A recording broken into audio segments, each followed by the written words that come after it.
it's important to acknowledge what you're talking about here, which is that we all have a history around communication and what's okay to say, what's not okay to say. Part of it is cultural, this is just an example. There are many, many different flavors of this. But I think, for example, as a woman, I think sometimes we're taught to be kind, be polite, not to speak up, right? So we might be afraid to speak up for our own needs. Sometimes we might be afraid to be too aggressive or something like that.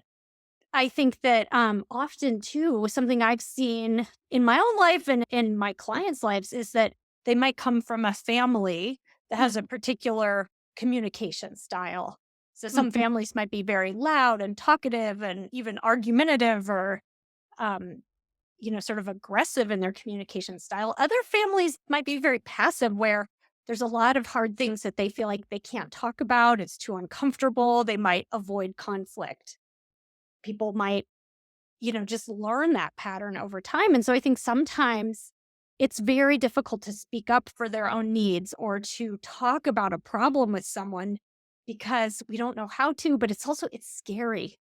I think a lot of anxiety can show up if we're anticipating a conversation with someone and we think, well, that's going to be really uncomfortable.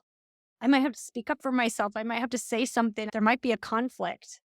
And so, yeah, I think sometimes it's also the case that, relationships are important to most of us. I think we're social animals. We're very much wired to be attuned to relationships. And so I think part of the reason why it can trip us up and we might get afraid to have a conversation is because we care a great deal. Yeah. And we want the relationship to be good. And so I think sometimes conflict is hard because we worry that, well, what if I damage the relationship? What if I say the wrong thing and I mess this up?